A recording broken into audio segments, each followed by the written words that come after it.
petite virgule, vous allez vous retrouver derrière cela, vous allez vous retrouver devant la chronique. À tout de suite.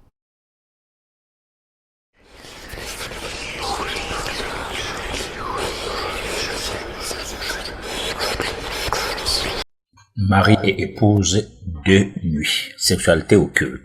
Commençons cette édition par les questions: pourquoi le sexe est-il tabou ou pourquoi le sexe tue-t-il? Pourquoi le sexe fait-il déprimer? Pourquoi n'arrive-t-on pas à contrôler ses émotions sexuelles de jour comme de nuit? Pourquoi à cause du sexe on n'arrive pas à éviter de se faire mal ou à faire du mal à autrui sans le moindre retenue? Une autre question précise s'agissant de couches de nuit: pourquoi la sexualité rend-elle certaines personnes malades après qu'elles aient été sujettes d'un cauchemar? Pour répondre à toutes ces questions, surtout la dernière, cela ne saurait être chose facile. Ceci permet quand même d'ouvrir une brèche sur la sexualité occulte. D'abord, c'est pour dire qu'il est question d'une sexualité négative qu'on taxerait d'ailleurs de démoniaque suivant certaines considérations. En règle générale, les cauchemars portés sur les repas de nuit et surtout les couches de nuit se traduisent en de phénomènes très récurrents. En principe, de tels rêves provoquent à tort ou à raison une psychose. À tort parce qu'il peut s'avérer qu'il n'y a rien d'occulte dans cela, mais n'empêche que la peur s'installe. Dans la plupart des cas, à raison, il peut s'agir d'une situation de sorcellerie purement et simplement, une manière d'acter la haine et ou la jalousie avec pour seul but nuire à autrui. En dehors de tels phénomènes, il y a des moments où les esprits malins visibles ou invisibles peuvent entrer en scène sous l'impulsion, oui ou non, de la sorcellerie. Les effets de tels actes réussissent grâce aux pratiques de la magie noire qui obéissent à un système d'envoûtement propre au cauchemar, une sorte de méthode d'attaque diligentée contre un individu donné. Il s'agit d'un genre d'envoûtement qui cadre avec certains procédés. Outre les formules de destruction implacable véhiculées par voie occulte, l'ensemble de ce phénomène est d'une grande complexité, difficile à expliquer le fond des choses au commun des mortels. Les couches de nuit ne concernaient pas que les vivants, les individus, mais elles proviendraient aussi des esprits malins visibles et invisibles d'une certaine catégorie, suivant ce que nous venons de voir ci-dessus. On dirait aussi une affaire hors sorcellerie ou beaucoup plus sorcière. Dans le cas de la sorcellerie plus, certaines personnes de cette classe de sorciers ont des atouts qui leur facilitent la tâche dans le cadre des manipulations qui versent aussi dans l'envoûtement, ce qui leur permet de manœuvrer leurs sujets à leur guise, comme si ceux-ci n'étaient que des ennemis ou des proies, voire des personnes à abattre. En revanche, concluons que les couches de nuit sont aussi du domaine de la sorcellerie ou de l'envoûtement. Ok, alors vous avez pris le pouls de l'émission de ce soir. Vous savez que nous parlons des maris et épouses de nuit dans la sexualité occulte. Maintenant, il revient à Georgette Mbomé de prendre le relais de l'émission en termes de questionnaires, dont tout ce que tu as remarqué, que tu peux poser comme question à base de cela, je suis à ta disposition pour le gouverneur des téléspectateurs, Georgette, comme ça se passe souvent avec notre intervention sur Sud FM. D'accord. Voilà, bonsoir à nouveau. Bonsoir, professeur. Professeur, j'aimerais savoir quel est le mystère qui se cache en fait derrière le sexe. Voilà, le mystère qui se cache très bien, parce que on parlait de sexualité occulte, bien sûr. Le sexe, c'est quelque chose de mystérieux à partir du moment où non seulement il fait du bien, Oui. mais le sexe aussi fait du mal. C'est même à cause du sexe que les hommes et les femmes se mettent ensemble facilement dans une complicité et qu'on n'arrive pas à avoir au sein des enfants de même mère et de même père. C'est-à-dire que tu quittes tes parents, tu te retrouves avec quelqu'un que tu ne connais pas, que tu n'as jamais vu avant, et que peut-être c'est au cours d'un voyage que vous vous êtes retrouvés soit dans un avion, vous avez eu à prendre place côte à côte dans cet avion-là, ou bien dans un transport en commun, un bus, et que la sympathie qui naît là va jusqu'à vous lier sexuellement, et cela pour longtemps. Alors, et cela crée une complicité et qui ne s'explique pas. Le sexe est donc quelque chose qui ne s'explique pas toujours avec le fait que malgré le racisme, la femme n'est pas traitée de la même manière que l'homme vis-à-vis de l'homme, ou alors la femme vis-à-vis de la femme. Oui. Parce que même à l'époque de l'esclavage, les esclavagistes se permettaient le luxe à faire des enfants avec des esclaves.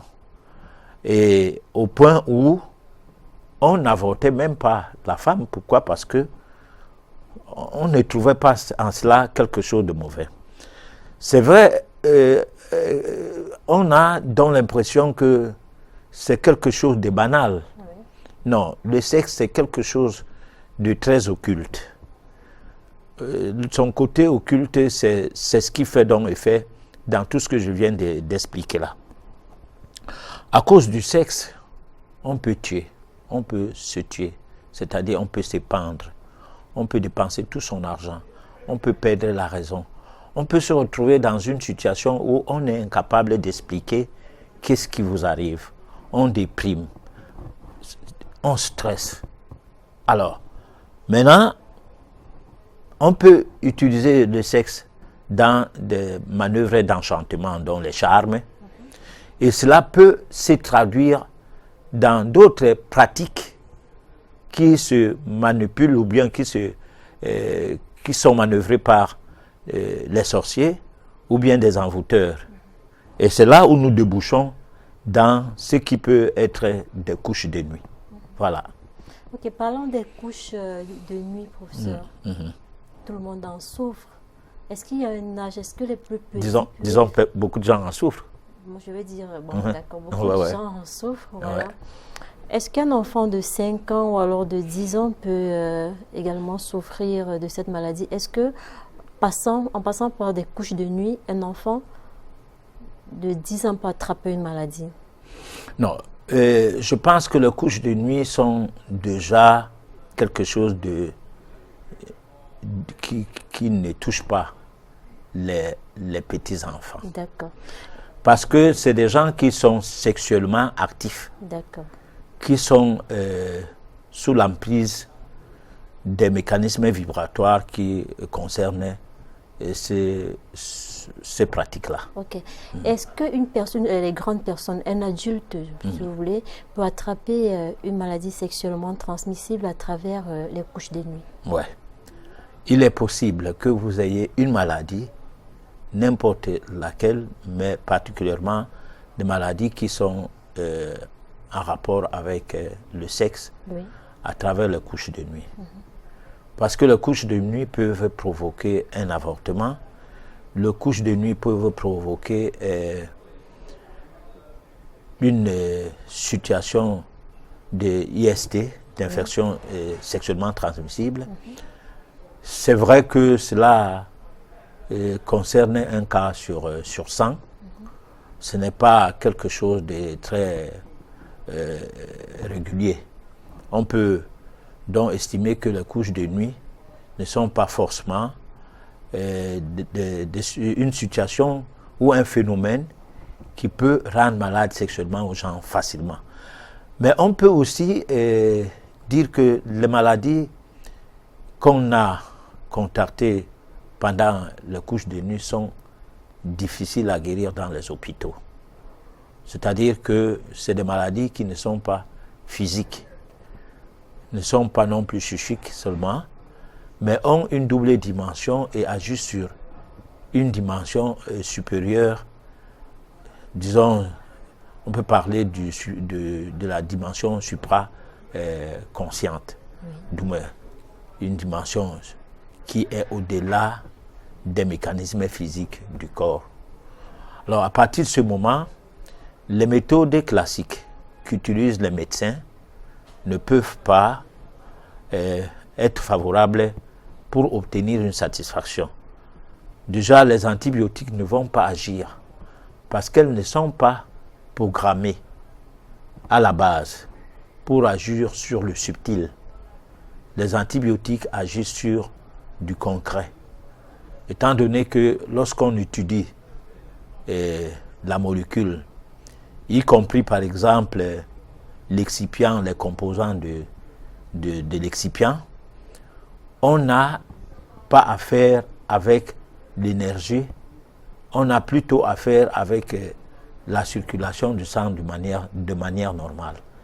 Donc à partir de ce moment, il est difficile à ce que l'antibiotique agisse pour ce qui est des maladies occultes. C'est pour cette raison qu'on envoie certaines personnes qui ont des maladies occultes d'aller voir le psychiatre, pensant que c'est un problème qui concerne le malade comme étant en train de stresser et que c'est du domaine de la psychiatrie, puisque lui, au moins, il a étudié le fonctionnement du cerveau et qu'il peut lire facilement avec sa formation ou l'enseignement qu'il a eu, quelle partie du cerveau est en train de subir un désordre ou un manquement, et il va corriger donc ça avec les psychotropes, c'est-à-dire en distrayant le cerveau à la pathologie occulte pour faire à ce que la personne devienne légume et ne s'en plaigne plus. Voilà. Et pour cette personne-là qui a atteint d'une maladie sexuellement transmissible, qui après plusieurs tentatives de guérison n'a pas pu... Est-ce que cette personne, la professeure, peut aller prendre... Pouvez-vous conseiller à cette personne de prendre peut-être des herbes ou bien... Comment faire la différence entre une maladie sexuellement transmissible naturelle et une maladie, je ne sais pas, qui soit liée aux couches de nuit? Ouais. Alors déjà que vous disiez tout à l'heure qu'à l'hôpital, on ne peut pas voir cela. Alors comment faire pour savoir comment voilà c'est... On peut bien voir à l'hôpital que vous aviez une maladie sexuellement transmissible. Parce que dans le cas d'espèce, il y aura des troubles qui vont aller dans le sens de sorte que les analyses puissent confirmer l'infection. C'est vrai que ce n'est pas toujours à 100%. Vous pouvez avoir des maladies où on a des maladies que les analyses ne définissent rien. Et pour finir, on a l'impression que le malade fait semblant. Mais il peut aussi, dans d'autres cas, arriver à ce qu'on se retrouve dans une situation où on sait bien que vous aviez le diabète, et sauf que les hypoglycéminants qu'on te prescrit n'agissent pas de même comme ça se passerait dans d'autres cas de diabète. On a donc l'impression que ton diabète est à part. C'est la même chose pour des maladies sexuellement transmissibles où les antibiotiques, dans des cas de situation occulte, n'agissent pas du tout. Alors là, le mal va la situation va de mal en pire. Et on peut donc écouter le discours de monsieur n'importe qui quelque part, charlatan ou tradipraticien ou je ne sais pas moi quoi, peut raconter aussi son histoire, parce que on peut se dire que ce n'est pas pour rien que le mal continue alors qu'on soigne quelqu'un. Et là, c'est à raison qu'il faut aller voir ailleurs. Ça a raison, parce que vous ne pouvez pas continuer à boire le médicament. Là où le médicament n'agit pas pour, ça agit contre. Et là, dans ces cas, il faut faire attention. Voilà. Mais dans ce cas, professeur, comment reconnaît-on un bon guérisseur? Bon, non, là, on ne peut pas reconnaître un bon guérisseur d'emblée. Disons seulement que pour savoir qu'on est frappé par une situation occulte du fait de l'absence de résultats, on est obligé de passer par la voyance. C'est le diagnostic qui est nécessaire et non le fait de savoir qui est bon ou qui n'est pas bon. Parce que lorsqu'on va à l'hôpital, on ne sait pas si le médecin est bon. On fait confiance, on dit bon, mais il est à l'école, là, les diplômes. Et à partir de là, on peut estimer que le médecin ne peut pas se tromper. Même si la maladie s'avère incurable, inguérissable, on se dit que c'est la maladie qui est comme ça. C'est-à-dire c'est votre organisme qui ne veut pas guérir. Parce que vous avez contacté une maladie qui ne guérit pas. Mais on ne dit pas le médecin ne voit rien. Sauf que dans le cas du tradithérapeute, on a l'impression que comme il n'a pas les diplômes, il y a quelque chose qui ne va pas dans sa thérapie. C'est pourquoi on ne guérit pas, donc on le taxe directement de charlatan, donc de menteur. Voilà. Mais est-ce qu'on peut se protéger de manière définitive des maris et femmes de nuit? Alors moi, je ne pense pas qu'on peut avoir les possibilités de régler ce problème de manière définitive. Et pourquoi? Parce que on dit l'ennemi ne dort jamais. Manu Bango avait fait une chanson comme ça. Et en réalité, lorsque quelqu'un veut vous faire du mal, tant qu'il n'a pas atteint son objectif, il ne se remet pas en question. C'est comme quelqu'un qui est dans un luxe et il s'enferme dans une tour et dans une barrière électrifiée avec un gardien ou avec des gardiens et des chiens. D'ailleurs, il y a même des militaires dedans, il y a des gardiens. Et puis il y a des gros chiens. Mais on ne peut pas comprendre comment et l'électricité de la barrière n'a pas pu agir et les deux militaires qui étaient à l'entrée ont été pulvérisés et attachés et les chiens sont même morts.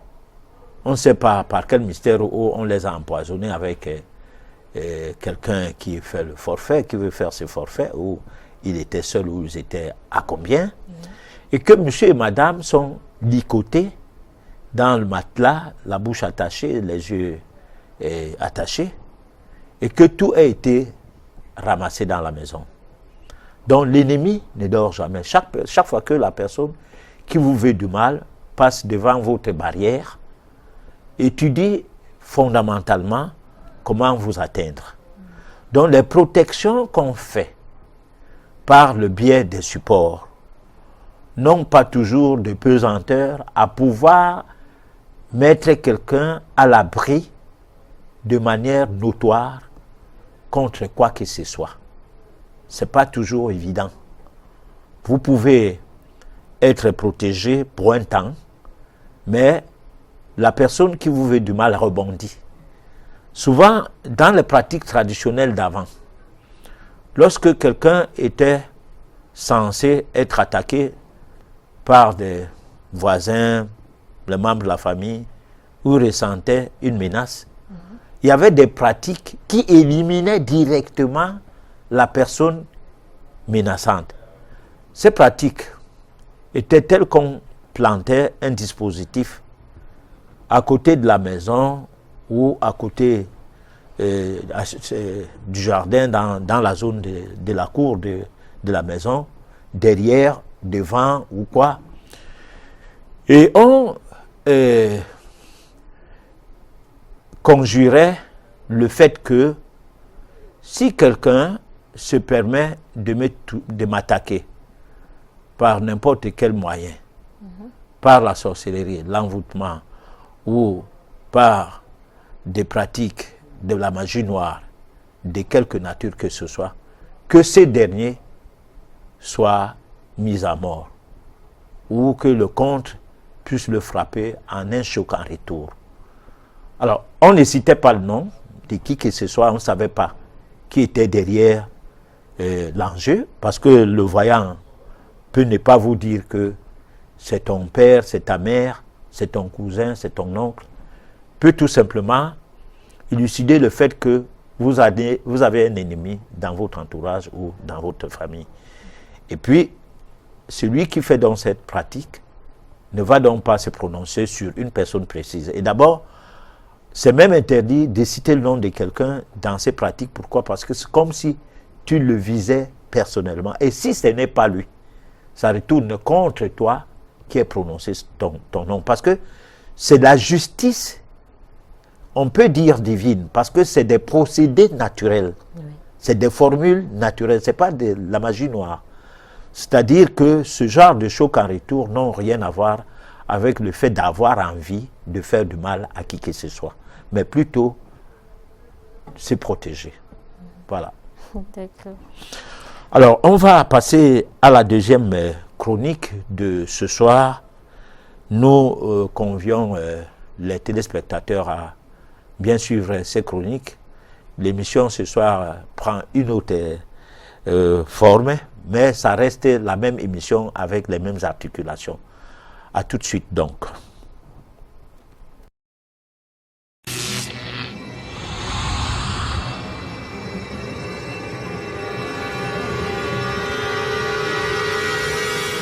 Diamants, saphirs, rubis, émeraudes, des pierres magnifiques qui fascinent. Que doit-on s'attendre de la sexualité occulte? Le scénario du contact sexuel avec les esprits maléfiques n'est pas le même chez toutes les personnes qui en sont concernées. Il y en a qui sont frappés par des vibrations électromagnétiques négatives de part du fait de résider à un mauvais endroit. Précisément, tout va mal non à cause de l'entourage, mais du lopin de terrain qu'on occupe. Il peut être question d'un terrain acquis au prix du sang versé, c'est-à-dire le fait d'avoir tué son propriétaire d'années longtemps avant la naissance de la victime. Il peut aussi être question d'habiter une maison hantée. Aussi, on peut soi-même être porteur d'une énergie négative magnétique, susceptible d'attirer de manière karmique des énergies néfastes, amenant à vivre des expériences douloureuses au cours de son existence, dans l'optique de mener à bien des expériences nouvelles plus ou moins utiles pour son développement personnel et spirituel. Certaines personnes sont souvent visitées dans leurs rêves par des entités phénoménales dotées d'une forme humaine. Ces mêmes personnes disent comment ces entités invraisemblablement prennent aussi d'autres formes plus ou moins indescriptibles. Si dans certaines situations, on peut croire que la chose sexuelle est parfois négociée normalement à la régulière avec son partenaire de nuit, c'est-à-dire sur consentement des parties, le cas des personnes qui couchent volontairement avec les esprits des Mamiwata par exemple, on note surtout qu'il y a plus de cas où ces esprits sont téléguidés par des forces extérieures. Un voisinage sorcier, des membres de famille jaloux et ou des personnes malverrées avec lesquelles on partage le quotidien, collègues de travail et autres. Mais en règle générale, dans tous ces cas, l'embêtant est qu'on finit toujours par regretter cet acte chaque fois au réveil. Derrière tout cela, les conséquences sont lésions. En dehors des marques corporelles dénotées ci-dessus, il n'y a plus que cela. La personne qui est sous l'influence de ces forces néfastes à travers ses contacts avec de tels esprits peut voir son étoile ne plus briller, peut perdre son emploi ou son mariage, peut être victime d'un accident ou d'une maladie incurable. Cette personne peut ne plus faire l'amour avec sa conjointe. Pendant ces temps, chez certaines femmes, la perte totale de leur sexualité peut les rendre agressives vis-à-vis de leur époux, etc. Nous ne saurions omettre la situation de ces enfants qui ne peuvent plus briller dans leurs études, ou en d'autres termes, d'aucuns d'entre eux, bien qu'ayant de bons diplômes, ne peuvent jamais trouver un emploi. Il y a même des cas de stérilité tant chez l'homme, mais surtout chez la femme, difficiles ou impossibles à guérir. Mais au-delà d'actes relevant d'un consentement mutuel au cours des rêves, on note aussi que certains contacts tournent au viol sous le contrôle d'une entité ineffable. Aussi, il peut s'avérer qu'il soit question d'une personne bien connue portant des habits ou la peau d'une vieille personne, homme ou femme. Dans d'autres cas, ça peut être quelqu'un du même sexe, une sorte d'homosexualité occulte qui se manifeste en actes de peau et époux de nuit. Résultat, méfiez-vous, les couches de nuit sont à prendre au sérieux. Merci. Les couches de nuit sont à prendre au sérieux. Nous avons noté plusieurs éléments de couches de nuit ici, où vous pouvez avoir des couches de nuit venant des personnes qui sortent de l'au-delà par le fait d'occupation d'un terrain qui n'était pas le vôtre. Vous pouvez avoir, donc vous avez conquis ou acquis un terrain par devoir de la magie noire, vous avez tué des gens, physiquement aussi, vous avez fait des actes ignobles et après, quand vous êtes occupant de ces terrains, il vous arrive du mal. Vous pouvez aussi avoir des couches de nuit volontaires, c'est-à-dire c'est vous-même qui êtes en contact avec des entités avec qui vous couchez ensemble. Vous pouvez avoir involontairement des couches de nuit en termes de viol. Ça peut se passer entre hommes et femmes. Je résume un peu ce que nous venons de suivre. Ça peut passer entre hommes et femmes, comme hommes et hommes, donc dans un cadre totalement particulier. Là, on parlait de l'homosexualité occulte. Alors tout cela, c'est ce qui fait le résumé de ce que nous venons de suivre avec cette deuxième partie de notre chronique. Alors la balle revient à toi, Georgette. Baumé. Vous parlez de maisons hantées, professeur. Alors que faire cette personne, qu'est-ce que cette personne qui vient d'acheter un terrain, c'est-à-dire ignore qu'il y a eu du sang par exemple versé. C'est-à-dire, une fois qu'il occupe, se sent mal à l'aise, se sent menacé, il tombe malade, c'est toute la famille en fait qui est malade. Qu'est-ce qu'il peut faire, que peut faire cette personne en ce moment-là pour retrouver la paix? Alors, donc, disons, vous achetez un terrain, le terrain est hanté déjà, par le fait des meurtres qui se sont passés sur ce terrain. Exactement. Bon, par exemple, c'est ce que tu veux dire? Oui, professeur. Hein? Oui. Voilà, et comment faire pour pouvoir vous en sortir? Oui. Voilà, donc moi je dis, vous ne pouvez pas vous en sortir simplement parce que vous ne savez même pas de quoi il est question. Alors, vous pouvez construire une maison sur un terrain, la maison elle-même devient hantée, alors que vous êtes convaincu que vous avez conçu cette maison par vous-même et que vous n'avez pas volé l'argent, vous n'avez rien fait du mal pour avoir cette maison. Vous avez gagné un salaire ou bien de l'argent à la sueur de votre front, mais vous êtes étonné que vous n'arrivez pas à dormir tranquillement dans votre maison. Malgré des séances d'exorcisme, le fait continue. Oui.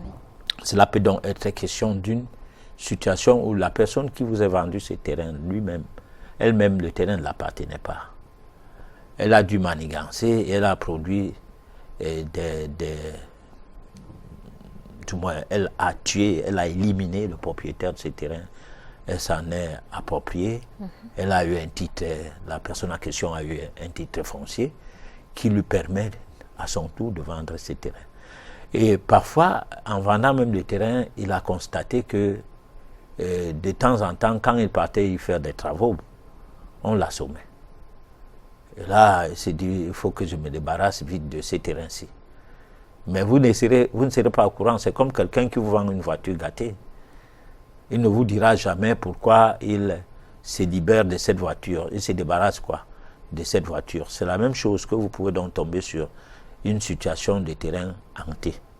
Et la maison que vous allez construire sur ce terrain sera hantée à son tour.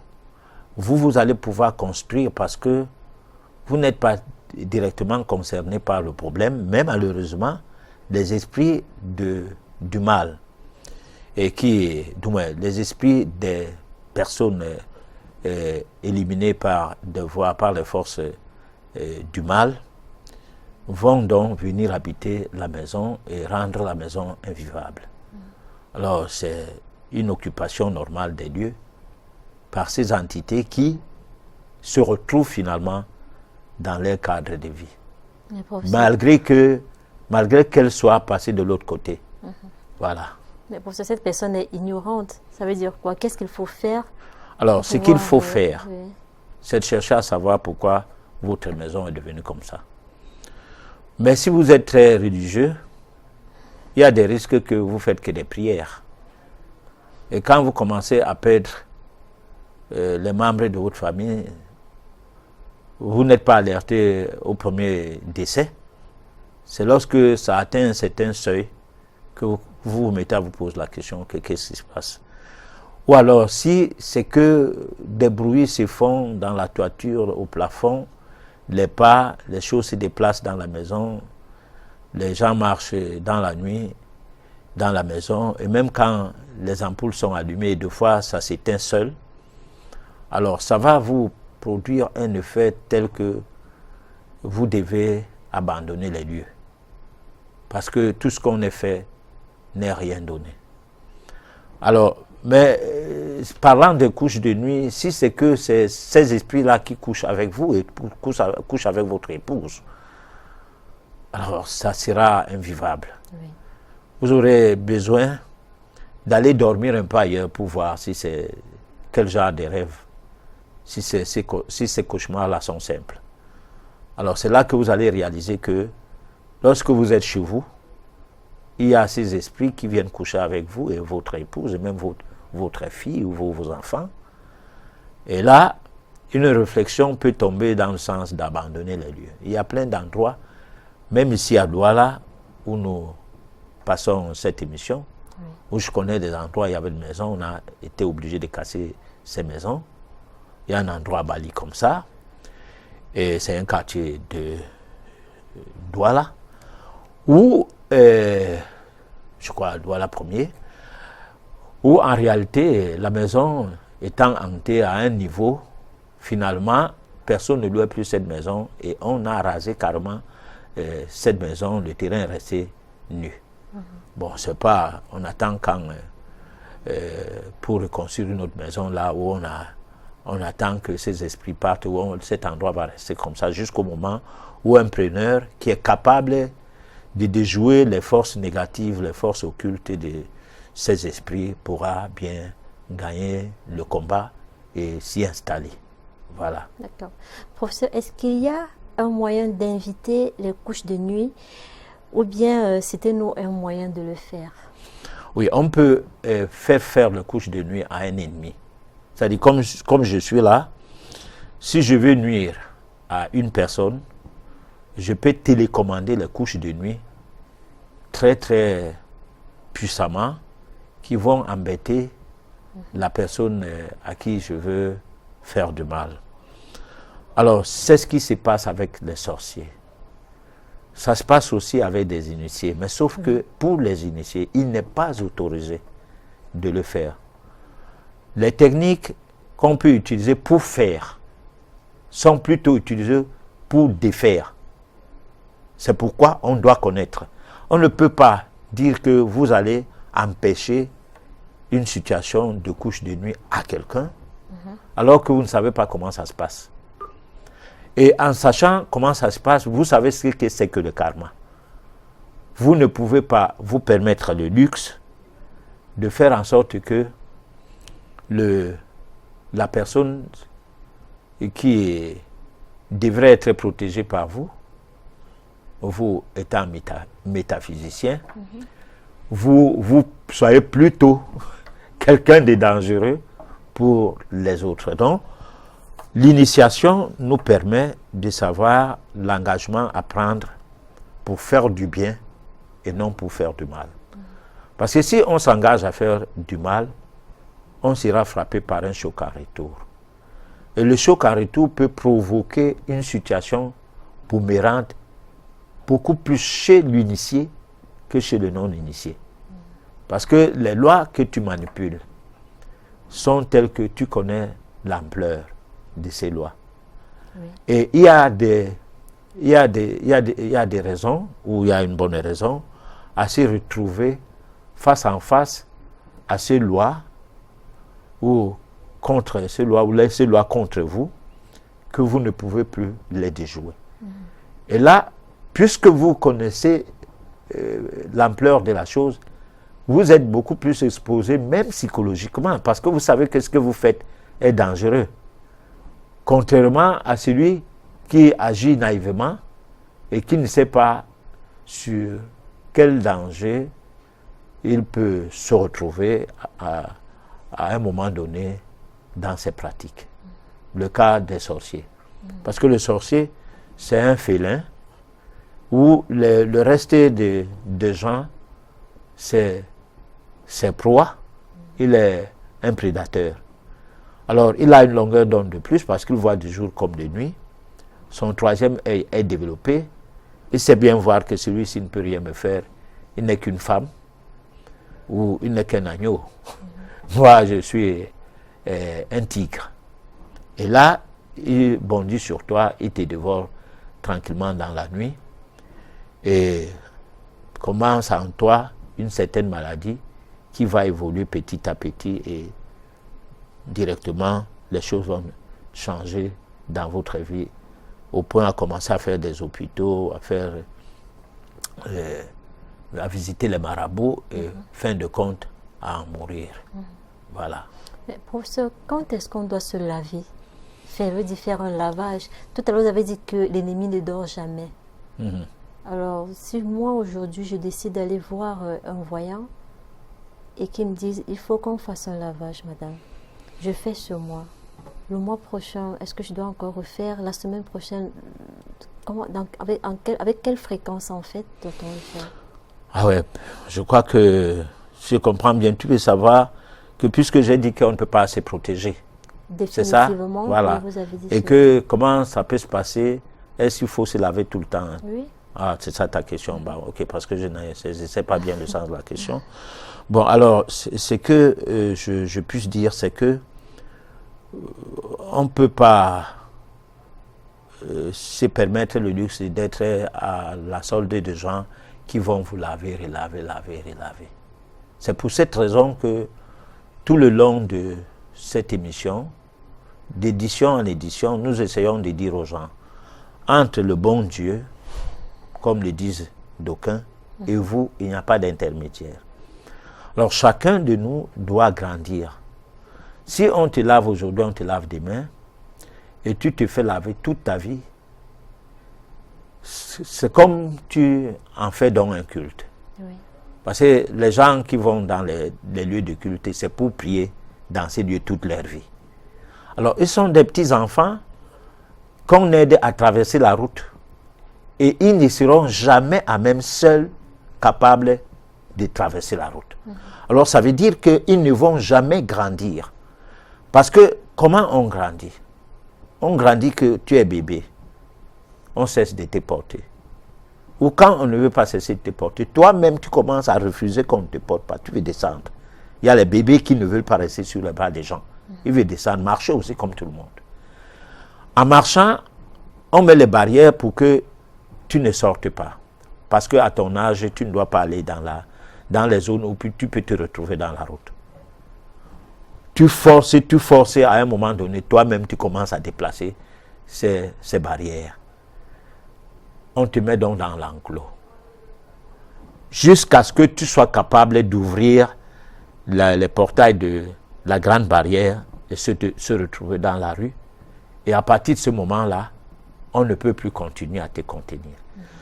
Alors, la question qui se poserait dans ton sens, c'est que, donc, à quand on peut cesser donc de rester un enfant à vouloir aller quelque part pour prier tout le long de ta vie, ou pour se faire laver jusqu'à ne pas se poser la question que, mais attends, on va cesser donc de me laver quand? Parce que c'est blanc, bonnet, bonnet blanc. Ou tu quittes le maraboutisme du village pour tomber au maraboutisme moderne qui sont les lieux de culte, ou tu restais dans la logique que on m'a marabouté, c'est bon, mais on m'a maraboutisé, donc on a enlevé les fétiches de mon ennemi, et aujourd'hui, je peux me contenir. Je peux retrouver mon identité. Je peux décider désormais que maintenant, je dois chercher ma voie. Alors, ta voie, c'est donc laquelle? Ta voie, c'est celle qui te permet de ne plus aller se faire laver. Alors, donc, ça veut dire que quand tu te fais laver quelque part, tu dois demander à la personne, tu me laves aujourd'hui. Demain, je vais faire comment? La personne va te dire, il faut tout venir. Bon, ok. Tu lui dis, j'ai compris. Est-ce que je peux apprendre à me laver? La personne qui te dit, non, c'est trop compliqué. Parce que quand tu viens te laver, cette personne-là profite de quelque chose de toi. Ce n'est pas pour rien. Par contre, vous pouvez former un groupe pour faire des travaux métaphysiques de manière globale, comme une équipe. Là, c'est autre chose. Oui. Même si il y a un coach, chacun est l'égal de l'autre. Personne n'est le maître de l'autre. Le coach n'est que coach dans le sens de diligenter l'opération rituelique. C'est-à-dire, vous êtes un initié de, on peut dire, de premier degré.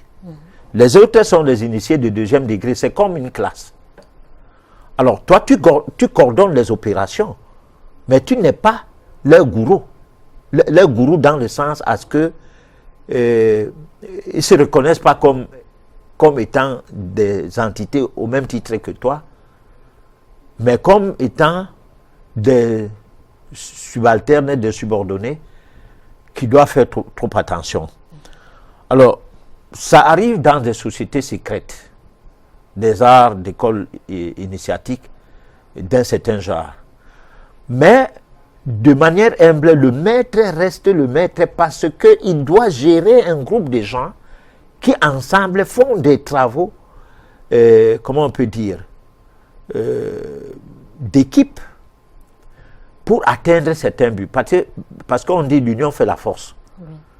Bon, ce n'est pas une histoire de culte où on vient là, quelqu'un se met sur ses 4 chevaux devant vous à l'hôtel et puis vous posez de manière illuminatus les mains dessus, on projette ces énergies négatives sur vous comme pour rester au-dessus de vous tout le long de votre vie.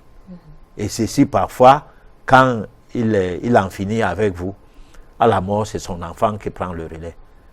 Alors, vous aussi, vos enfants sont les enfants, les oifs de ses enfants. Et ainsi de suite. Là, ça ne peut pas marcher. Voilà. D'accord. Professeur, qu'est-ce qu'il faut faire pour éviter les couches de nuit? Ou alors, quelle est la technique à adopter, voilà, avant de dormir, pour éviter les couches de nuit? Alors, moi, je pense que les couches de nuit, on peut les éviter comme on ne peut pas les éviter. Parce que dans la deuxième partie de notre chronique, on a essayé d'expliquer que l'environnement dans lequel vous vous retrouvez peut être un environnement qui est favorable à certaines vibrations occultes que vous ne pouvez pas maîtriser. Par exemple, vous êtes né d'un père qui était un tueur. J'ai toujours essayé de donner cet exemple. Ce tueur a tué quelqu'un qui était le mari de votre maman. Et s'est approprié de votre maman par le biais de son gangstérisme. Et a fait l'enfant que vous êtes. Vous êtes le produit d'un tueur. Vous êtes le produit d'un tueur. Et le fait d'être le produit d'un tueur, les forces négatives qui sont de nature à vibrer sur votre père, vibreront sur vous. Et ces forces, chez vous, seront les forces de la malédiction venant de votre père. Parce que là, on rejoint un peu l'aspect qui veut qu'on dise que la Bible, relate le fait que vos péchés iront jusqu'à votre quatrième descendance. Bon, mais en métaphysique, nous, on pense que c'est la réincarnation. Tu vas réincarner et payer les fautes commises au cours d'une autre vie. Parce que qui casse les pots doit les payer. Il ne peut pas en être autrement. Raison de plus, est-ce qu'on peut donc se protéger contre des choses qui sont de nature à vous faire payer le prix de forfait causé par vous dans un passé lointain ou par des personnes qui ont été vos parents. Alors, c'est pourquoi il ne faut pas une recette à sensation. Parce que quand on est à la télé, à la radio, beaucoup de gens qui viennent pour des émissions du genre prétendent avoir des solutions aux problèmes des gens, bon marché et prêts à porter à leur intention. Dans le cadre initiatique, nous trouvons que cela est une erreur. On peut vous donner une recette comme l'une des éditions antérieures, j'ai parlé de l'œuf. Oui. Mais sans que cet œuf ne soit bien utilisé, ça peut être encore un effet boomerang contre vous. Parce que l'œuf, c'est une entité. L'œuf, c'est une entité, sauf l'œuf qui est non fécondé. Oui. On entend par l'œuf non fécondé, l'œuf dont la poule n'a pas été touchée par le coq. Donc l'œuf de l'agroalimentaire, qui est obtenu à partir de la provendérie, fait uniquement pour les pondeuses, les poules qui doivent produire les œufs pour les commercialiser. Alors ces œufs sont des œufs qui ont des champs vibratoires très très néfastes, que nous consommons tout le temps, sans répit. On en consomme tellement que... Et puis quand on aura les couches de nuit, non, on veut une solution bon marché, ou tout de suite. Sans tenir compte que les couches de nuit qui me sont, dont j'en suis concerné proviendraient de quoi? Oui. Ces questions-là ne sont jamais posées. Parce que le système scolaire officiel ne permet pas à l'être humain d'avoir la connaissance. On apprend, mais on ne comprend pas. On est des apprenants, non les comprenants. Là, vous touchez quoi? Le plan alimentaire? Oui, je touche le plan de vie, oui. Le social. Parce que, en fait, notre émission, bien que parlant des choses du mystère de l'autre monde, doit être ramenée au niveau de l'être humain que nous sommes. Parce que nous nous adressons aux gens, aux humains, oui. Aux personnes qui doivent être bien. Le but du décryptage des mystères de l'univers, ça doit se faire à l'intérêt de l'humain que nous sommes. Parce que c'est l'homme qui doit être au centre de la vie. Quand je dis l'homme, c'est l'homme avec grand H qui doit être au centre de la vie. Et non le contraire. Au jour d'aujourd'hui, c'est l'économie qui est au centre de la vie. Nous sommes les outils de l'économie. C'est-à-dire, on doit industrialiser les pays pour avoir plus d'argent, même si ça fait plus de morts. Ça ne gêne pas au niveau de la population. Oui. Alors donc, je rebondis pour dire, on ne peut donc pas avoir les possibilités de couches de nuit comme il se doit, simplement parce que les couches de nuit ne sauraient être des choses que on finit avec sans toutefois avoir fait un bon diagnostic. Et le bon diagnostic, c'est la voyance. Si vous tombez sur un bon clairvoyant ou un bon voyant, parce que le clairvoyant, c'est la clairvoyance d'ailleurs le meilleur des diagnostics. Et la voyance, c'est l'un des diagnostics aussi bons. Parce qu'il y a la clairvoyance où vous êtes chez quelqu'un qui vous rapporte tout, même jusqu'à vous dire comment vous vous appelez, alors que vous êtes seulement assis là et vous commencez à l'écouter. Bon. Tout ce que vous savez, c'est que il sait que vous êtes venu là pour la voyance. Et lui, il vous dit tout ce qui est de ce que vous pensez, ce que vous êtes venu faire, pourquoi vous croyez que c'est tel problème qui est à la base de votre situation et tout seul. Alors que le voyant, lui, il doit obtenir des résultats, du moins les réponses à vos difficultés, à vos problèmes, les solutions, les réponses à vos plaintes, voilà, passe par l'utilisation des supports. Ça peut être les courriers, oui. Ça peut être les dés, ça peut être la machette, un dispositif fait d'une baguette, un bout de couteau ou quoi. Ça peut être quelque chose du genre. Et à partir de là, il décrypte ce qui est caché en toi, du passé au présent, et puis il peut même parler du futur. Voilà. D'accord. Alors, on va passer à la réflexion de ce soir parce que nous allons voir un peu plus loin, c'est-à-dire on va faire une petite digression, on va travailler avec un outil, c'est-à-dire la vidéo qui vient là tout à l'heure, c'est un outil de digression pour rebondir sur le fait que est-ce que les couches de nuit viennent toujours par le fait simple ou ça passe aussi par des esprits malins, visibles et invisibles. Voyons donc ce que nous propose la réflexion et nous nous retrouvons tout juste après.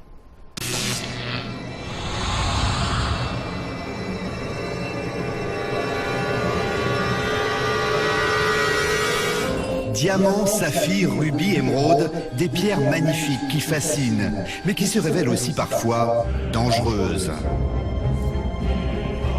Il y a plein de phénomènes qui se produisent dans les pierres. Vous savez, certaines pierres ont des pouvoirs maléfiques. Des pouvoirs occultes que l'on retrouve aussi dans des bijoux plus ordinaires, glissés au fond d'un tiroir. Pour moi, c'est une malédiction.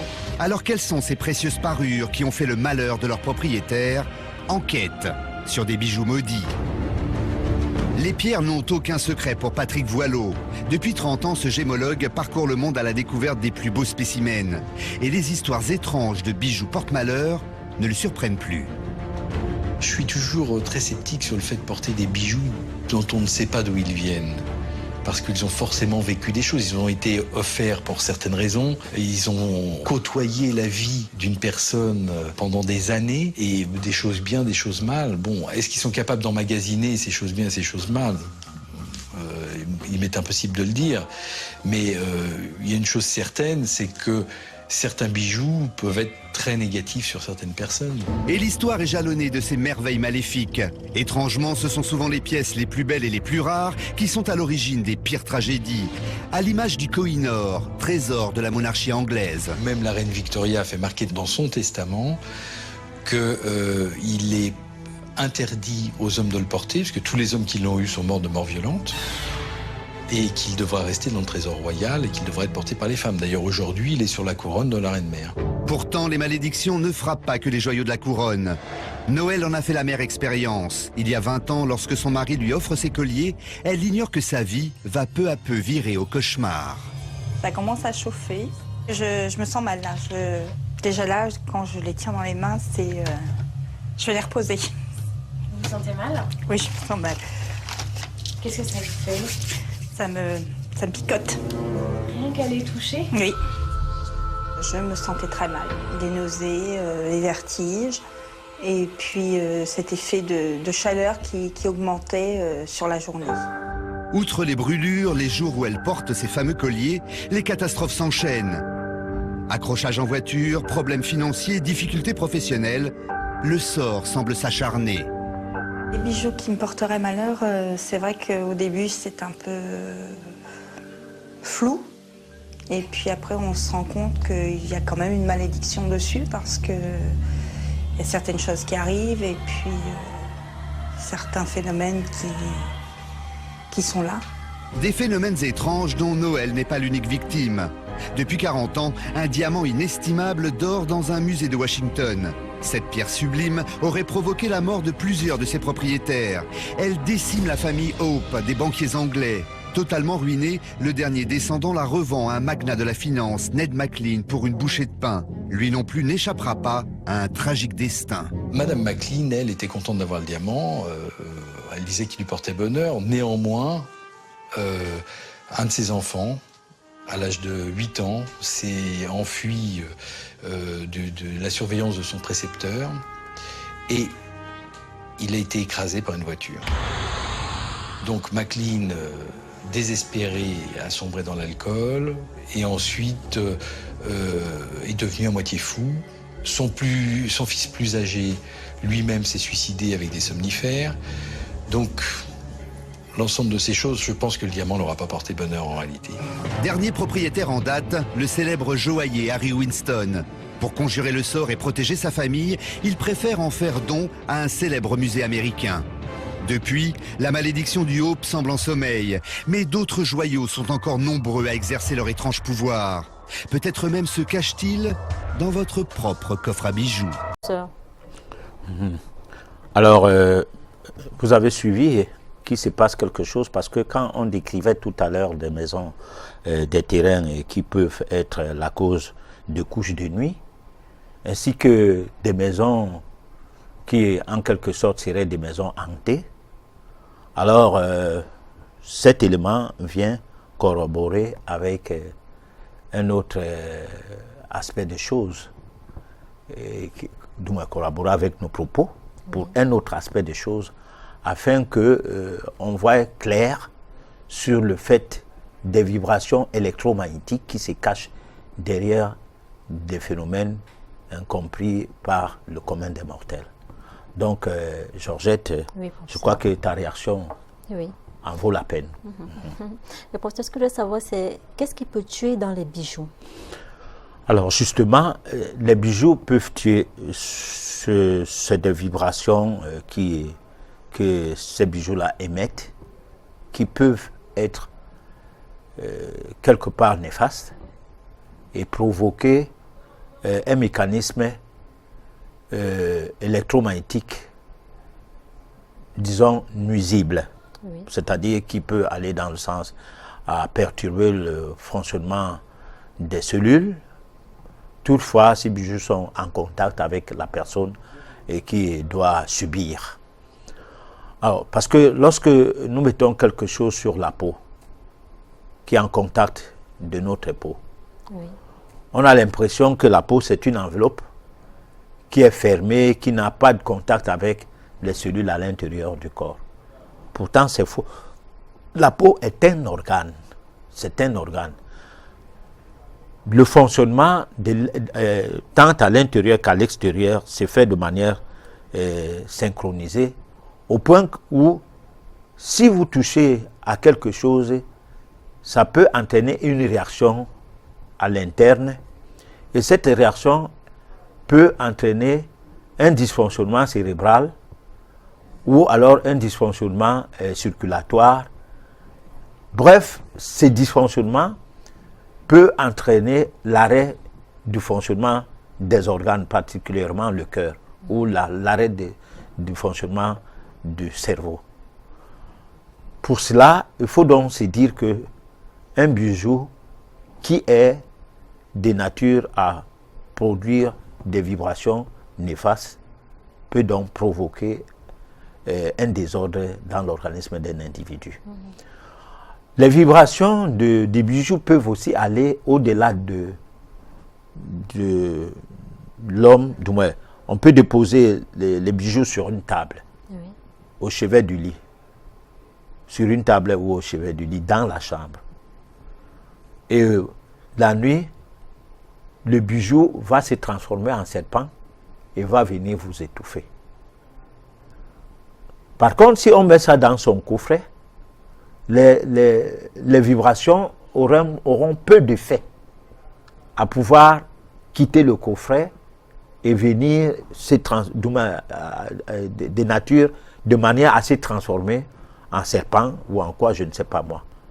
Alors, à partir de là, beaucoup de ce genre de situations sont arrêtées lorsque le bijou peut se retrouver dans une musée, dans un coffret.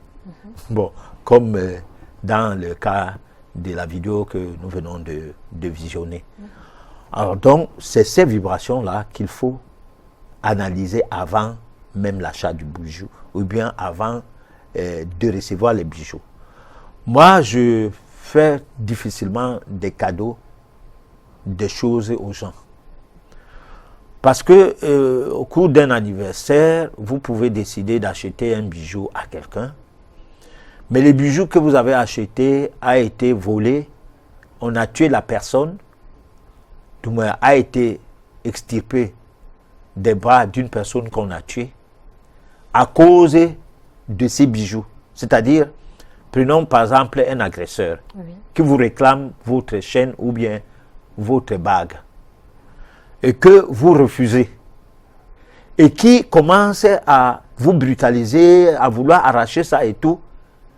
Et le refus, les vibrations de ton cœur, de ton cerveau, la manière de te défendre et tout, va condenser sur la bijou le refus à ce que cette bijou-là ne soit portée par quelqu'un d'autre jusqu'à ta mort. Oui. Alors maintenant, on te tue et on prend le bijou. Et on part vendre. Alors, ça, qu'est-ce qui se passe? L'esprit de mort, de la personne morte, peut donc se réveiller à travers ces bijoux qui a été en synchronisation vibratoire avec le premier acheteur et qui l'ait acheté de manière naturelle. Parce que si, par exemple, on prend une pierre dans la nature, on transforme ça pour vous. C'est différent d'un bijou qu'on a acheté, qui a été monté dans une usine. C'est très différent. Nous allons revenir sur ce genre de thème le moment venu pour parler des bijoux de la mort. Bon, pour aujourd'hui, il était question juste de parler des bijoux, dans le sens à expliquer que même les couches de nuit peuvent être provoquées, ou peuvent provenir, je voulais dire, du fait des objets qu'on a sur soi, un habit, l'habit de la robe de nuit, le drap, le matelas. Tout ce que vous utilisez dans la maison peut être de nature à capturer des vibrations négatives, pour le peu que vous les avez eu louchement. Voilà. Professeur, y a-t-il des bijoux porte-bonheur? Bien sûr, on verra ça. D'accord. Voilà. Bon, alors donc, avec une petite pause pour SOS téléspectateurs, nous allons ouvrir la phase interactive, tout juste après le signal.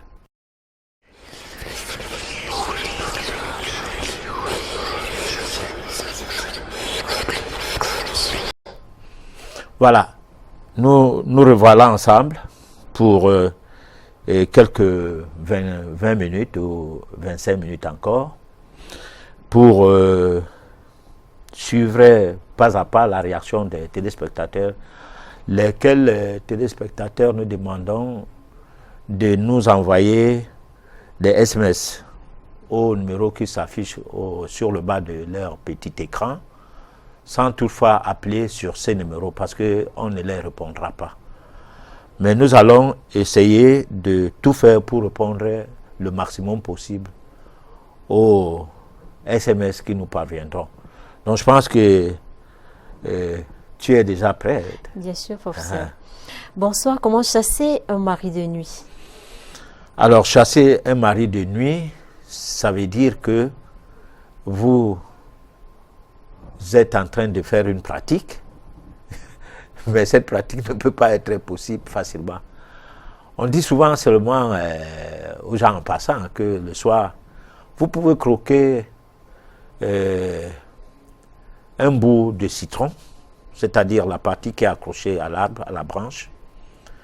Vous croquez ça, vous mâchez, vous avalez, et puis vous sucez le jus de citron, le reste, vous frottez ça au visage pour empêcher les couches de nuit. Oui. Et sans doute pour se prémunir aussi des maris de nuit. Mais si ça va au-delà du citron, c'est qu'il faut quelqu'un d'initiés qui peut vous apporter de l'aide. Donc, il faut savoir déjà à quoi cela est dû. Oui. Donc, il faut un bon diagnostic en ces temps-là. D'accord. Bonsoir, professeur. J'aimerais vous rencontrer pour une séance de voyance. Que faut-il faire? On vous appelez à ce numéro qui vous a permis de nous faire le SMS hors antenne de mercredi à mardi prochain en journée. Bon, en évitant d'appeler les dimanches parce que les dimanches, le secrétariat de l'émission n'est pas ouvert. Voilà. Ok. Quelle est la place des coris dans la métaphysique et les portefeuilles magiques? Existe-t-il vraiment? Et quelles peuvent en être les conséquences pour celui qui en utilise? Alors, les coris, c'est pour utiliser soit pour la protection, soit pour la voyance. Oui. Parce que ça dépend. Bon, on peut les utiliser pour d'autres fins que je ne peux pas tout élucider du coup.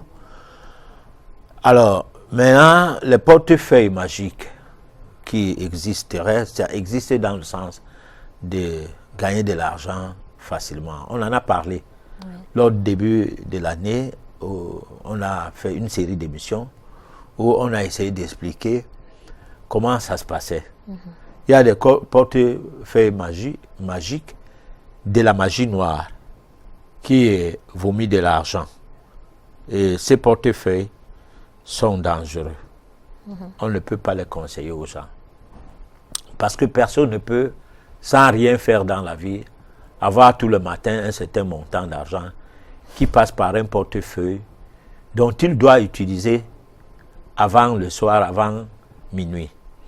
Souvent, on demande que tout soit dépensé avant minuit. Et si vous n'arrivez pas à le faire, vous pouvez subir un choc à retour. Et ce qui est sûr, c'est que un jour, vous n'arriverez pas à le faire. Parce que c'est un genre de pacte que vous ayez signé avec des entités du monde infernal.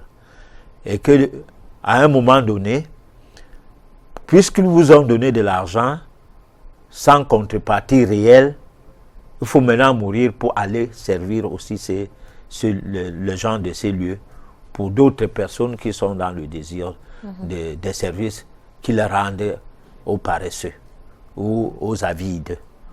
Voilà, donc c'est une manière d'entrer dans un engrenage qu'on ne s'en sortira jamais. D'accord. Voilà. Bonsoir, professeur. Qu'est-ce qui est à l'origine des couches de nuit, s'il vous plaît?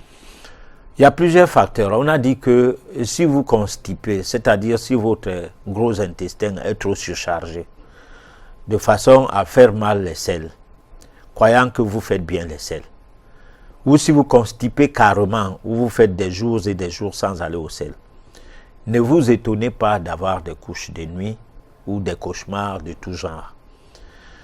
Les couches de nuit sont aussi la conséquence de la sorcellerie, ou alors des esprits qui sont en errance et qui rencontrent une adhésion de votre corps en sommeil, compte tenu de la manière dont votre corps est en train de vibrer. Parce que vous vivez peut-être aussi négativement. Oui.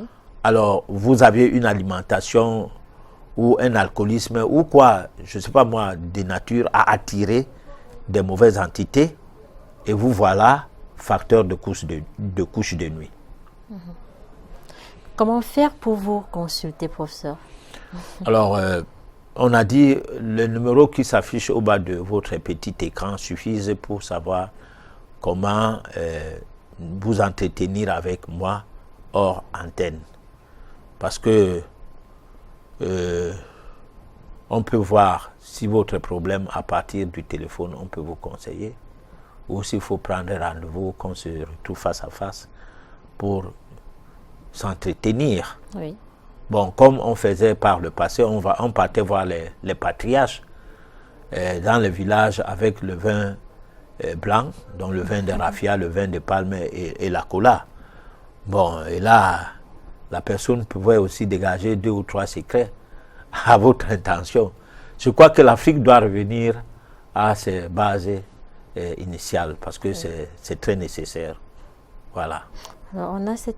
Veuillez éviter d'appeler à ce numéro, s'il vous plaît, uniquement les messages. Voilà. Bonsoir, professeur. Dites-nous en clair, les relations homme-homme ou femme-femme sont-elles de l'amour ou de la magie? Makia William depuis Douala. Alors, relation homme-homme, c'est antipathique, même sur le plan biologique. Parce que l'envie sexuelle, c'est un mécanisme biologique, physiologique peut-être aussi. Et là, quand vous avez envie de faire l'amour, vous ne pouvez être satisfait que si vous atteignez l'orgasme, ou vous éjaculez. Maintenant, quand vous éjaculez dans le vide, dans le cas de la masturbation, vous aviez fait quelque chose de... Comment je peux qualifier ça?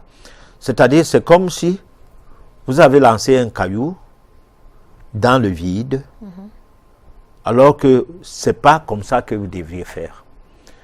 Alors, c'est comme vous êtes en train de jouir à l'intérieur du bas de l'homme, toi étant l'homme. Lui qui a les mêmes dispositions sexuelles que vous, lui il joue au même moment que vous. Parce que une relation sexuelle, c'est une combinaison d'énergie vibratoire dans le but d'atteindre l'orgasme au même moment. Alors, c'est là que ça commence à être intéressant. C'est pour cette raison que ça doit être des sexes contraires à sexe contraire. Oui. Parce que quand vous êtes du même sexe, l'acte ne se produit pas de manière à produire une certaine énergie électrique ou électromagnétique qui va dans le sens à se combiner pour déboucher à quelque chose d'équilibrant. C'est-à-dire que chacun tire son pied et chacun trouve son équilibre. D'ailleurs, c'est pour cette raison que même dans le fait de violer une femme, où l'homme s'est fait violer par l'argent pour les gigolos, tu es en train de faire l'amour avec une femme qui ne t'intéresse pas, vous ne pouvez pas vous mettre à l'extase ensemble. Oui. C'est presque impossible. Mais si tous les deux, vous avez, dans votre logique, décidé d'aller dans l'acte ensemble, il est probable que vous vous retrouvez ensemble à l'extase. Et là, le fait se produit de manière très dynamique et ça donne envie de recommencer. Oui. C'est ce qui fait que tu peux trouver une vieille personne, toi la jeune fille, tu cales sur elle parce que la vieille personne a fait ce qu'on n'a pas l'habitude de te faire avec les jeunes. Et les gens vous voient ensemble et tout, ils disent mais celle-là, elle cherche de l'argent. Ah non, mais simplement parce que tout le monde se retrouve à l'extase au même moment et de manière régulière. Voilà. Okay. Bonsoir à vous en studio. Moi, je ne suis pas d'accord avec vous sur le fait que vous dites que c'est une personne sexuellement active qui a les couches de nuit. Même sans être sexuellement active, on peut avoir, car j'en suis une victime. Marina de Guakele. Alors, il y a deux façons d'être sexuellement active. Il faut qu'elle comprenne. Là, elle relève quelque chose de bien. Oui. Bon, je ne pense pas qu'une fille de 6 ans peut rêver forcément de faire des cauchemars de couches de nuit. Je dis c'est rare. C'est-à-dire le pourcentage est insignifiant. Oui. Alors, dès qu'on prend acte de l'existence de la sexualité, on peut commencer à voir les couches de nuit. C'est-à-dire, soit on a vu comment ça se passe dans une vidéo porno, soit on a vu les gens s'embrasser dans un film, et qu'on a eu l'idée de ce que ça peut se passer, cet acte, hein, on peut avoir les couches de nuit. Donc, vous êtes sexuellement actif au niveau de votre pensée. Parce qu'il y a 3 façons, pour ceux qui croient au péché, de se retrouver devant une situation. Soit ça passe par la pensée, soit ça passe par la parole, soit ça passe par l'acte.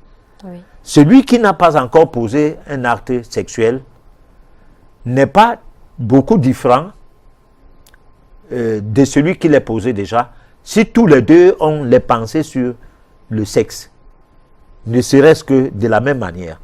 Bon, ça peut ne pas être exactement de la même manière, parce que la même manière, ça veut dire que tu sais ce que c'est, alors que toi, tu penses seulement à ce que ça peut être.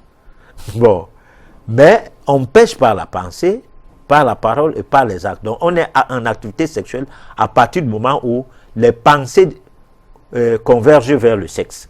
Et là, on peut faire la couche de nuit. Parce que vous pouvez être divergé dans la couche de nuit et se retrouver avec les mêmes sautés. C'est-à-dire, le matin, vous constatez que vous avez un petit dépôt de sang et que votre hymen n'existe plus. L'hymen, c'est la membrane qui, pour les filles qui ont encore leur virginité, garde. Et cet hymen peut sauter au cours des couches de nuit du genre, des cauchemars. Ça peut aussi sauter au cours d'un sport un peu violent. Voilà. D'accord. Bonsoir le plateau, j'aime déjà le thème que vous avez choisi. Moi j'ai eu un PB, ça veut dire une couche de nuit. Le matin j'ai eu une infection sexuelle qu'on appelle la chaude épice. Donc s'il vous plaît, je veux que vous m'aidiez. Maxwell depuis Balmayo. Voilà, je ne sais pas comment, mais la personne peut parler, nous expliquer comment elle souhaiterait obtenir de nous une aide hors antenne en utilisant le numéro en question, en appelant hors antenne à partir de demain dès 9h. Bonsoir Bombok, je veux savoir comment faire pour faire les rêves dans lesquels on mange. Cardo de Yaoundé. Comment faire pour ne plus manger dans les rêves ou quoi? Je crois que c'est ce qu'il veut dire. Voilà. On a dit tout à l'heure que c'était compliqué de donner des recettes à 100% justes. Parce qu'il faut déjà voir. Il y a des gens qui rêvent en train de manger parce que lui, il est glouton, lui-même, il est gourmand. Il aime bien manger. Et puis, avant de dormir, il raconte une histoire de repas avec ses amis pour argumenter la soirée en échange. Il y a d'autres, parce que l'histoire qui se racontait lui faisait cogiter, parce que lui, quand il entend nourriture, franchement, il est comme l'autre, quand il entend sexe, il bandait directement. Bon. Donc, il y a des gens dont l'appétit est tellement élevé que, en dormant, ils rêvent en train de manger, parce que avant de dormir, il imaginait comment ce qu'on racontait tout à l'heure de la nourriture. Oh là là, il faut que demain, il trouve l'argent, qu'il aille à ces restaurants manger comme ça. Bon. Donc, dans la nuit, il est servi. Il a un repas qui lui est servi au cours du sommeil pour argumenter son bien-être de mangeur, en quelque sorte même dans l'activité des rêves. Ça se passe chez ces gens-là.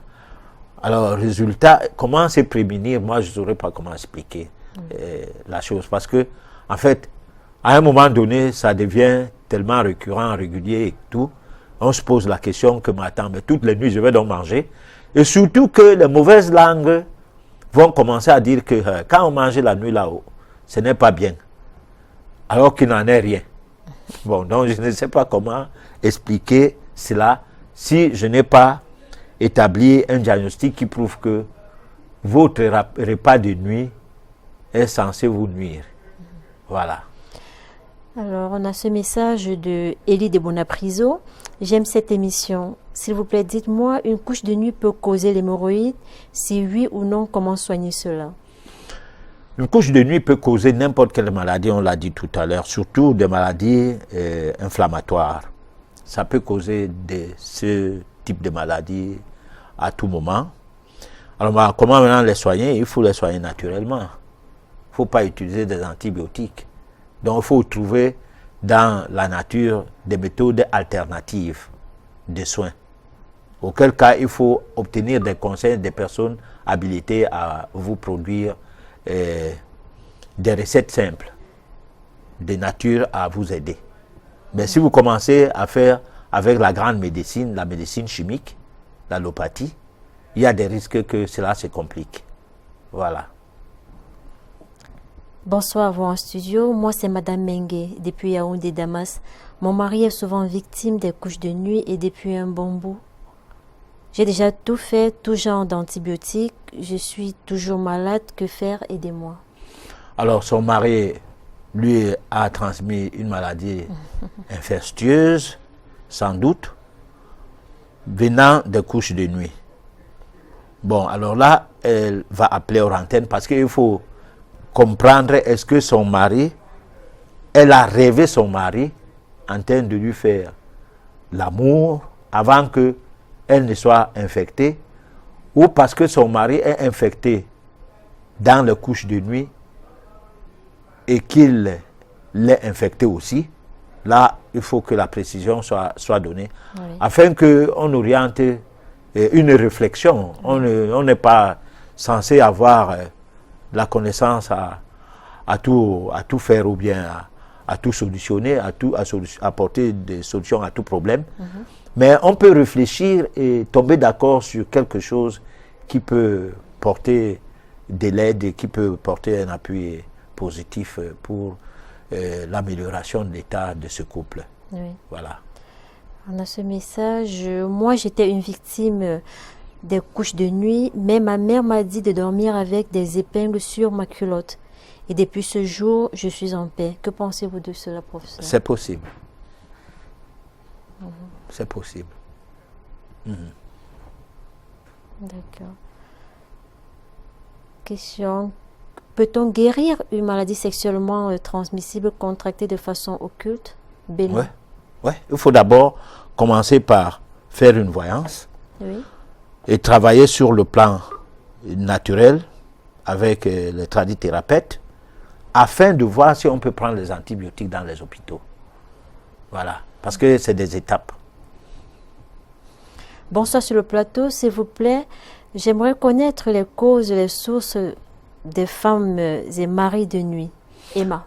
On va revenir sur une émission spécifique où on va parler des incubes et des succubes, oui, dont les maris de nuit et les couches de nuit jumelées. Parce qu'aujourd'hui, on a parlé des maris de nuit et épouses de nuit, beaucoup plus liés dans la sexualité occulte, parlant des couches de nuit et surtout. Par contre, il faut revenir sur le thème pour expliquer maintenant comment quelqu'un peut avoir un mari de nuit, soit volontairement, soit involontairement. Donc, il se sent violé tout le temps. Alors là, c'est une autre paire de manches, c'est une autre émission qu'il faut préparer pour entrer dans le fond du sujet, quoi. Bonsoir, professeur. Je voudrais apprendre encore plus l'art spirituel de vous. S'il vous plaît, signé Jeune Ekobena Omba. Oui, il faut appeler leur antenne pour voir comment on peut vous initier. On ne sait pas par qui, mais nous, on pourra quand même voir comment vous orienter. Voilà. Est-ce qu'un bonbon fait la voyance? Bon, je peux dire oui, hein. Je peux aussi dire non, parce que ça dépend. Voilà. C'est des questions nécessaires hors antenne. Oui. Voilà. Bonsoir, monsieur. Je voudrais veuillez éviter, s'il vous plaît, les abréviations. Voilà. Bonsoir, s'il vous plaît. Comment savoir qu'on a une femme déjà? Voilà. Bonsoir à vous. S'il vous plaît, se laver avec de l'eau salée procure quoi spirituellement? Ça dépend. Christian, il y a le sel de protection, il y a le sel de choc en retour, il y a le sel, ça dépend. Et le sel simple aussi, le sel de cuisine peut toujours aussi aider. Il faut parler au sel, il faut le conjurer, il faut le bénir. Hein? Avant de l'utiliser, ça peut vous aider. Hein? Ça peut vous aider dans la protection, ça peut vous aider dans la délivrance, ça peut vous aider pour beaucoup de choses. Voilà. Ok. Bonsoir à toi, Georgette. Je te prie de passer toute ma révérence à l'éminent professeur qui nous édifie assez, surtout nous qui sommes de l'ordre des déesses et qui, pensons qu'un Africain, étant le fils aîné de Dieu, n'a pas besoin d'intercession pour prier Dieu. Par ailleurs, je demande comment faire pour nous qui sommes à Yaoundé de rencontrer le professeur Olangana Mendogo, Université de Yaoundé 2, SOA. Je suis à Yaoundé jeudi. Dans l'après-midi, on peut appeler, mais sauf que les gens de Yaoundé nous font des faux bons. Ils prennent des rendez-vous, mais ils ne viennent pas. C'est pourquoi on les attend à Douala. Voilà, mais appelez quand même hors antenne pour voir quand est-ce qu'on est à Yaoundé et si vous pouvez obtenir un rendez-vous. Vous obtenez le rendez-vous, on discute. Parce que des fois, je suis à Yaoundé pour me reposer, mais ça n'empêche que je ne me repose pas, que je fasse un petit travail avec quelqu'un qui est dans le besoin. D'accord. Voilà. Bonsoir, professeur. S'il vous plaît, j'aimerais savoir si la masturbation est une forme de couche de nuit. Si vous la faites vous-même, elle ne saurait être une forme de couche de nuit. Mais si vous vous retrouvez dans cette situation où vous rêvez, en train de vous masturber, alors là, c'est une couche de nuit, en quelque sorte. Puisque la couche de nuit, c'est la couche de nuit. D'accord. Bon, ok, on va s'arrêter. Une dernière question, oui. Peut-on avoir des couches de nuit à cause d'un partenaire qui porte malchance ou qui dégage des ondes négatives? Oui, c'est possible. Mais là, il ne faut pas incriminer les gens pour rien. Voilà. Alors, on dit merci, on va s'arrêter à ce niveau, on va dire que tous ceux qui ont écrit et qui n'ont pas eu de réponse, parce que tellement il y a des SMS, auront les réponses en semaine. Oui. Et on va essayer de les répondre individuellement si c'est nécessaire, parce que si c'est juste une contribution, on ne va pas répondre. Et si la question nécessite un certain problème à résoudre, ça vaut la peine d'appeler aux antennes. Bon, l'émission, vous pouvez suivre ça sur YouTube à partir de demain soir, si la connexion ne va pas nous faire faux bon. Et puis, nous vous remercions de nous avoir suivis. Restez fidèles à votre chaîne de télévision Canal 2 et nous, pour cette émission, nous vous convions à une autre édition et qui ne viendra que mardi prochain à partir de 23h. On peut venir un peu avant. Ouvrez la télé trop tôt parce que les événements peuvent se passer aussi vous intéressant, ou alors l'émission peut commencer un peu tôt aussi, comme ça s'est passé ce soir. Alors nous vous disons au revoir et à mardi prochain. Merci.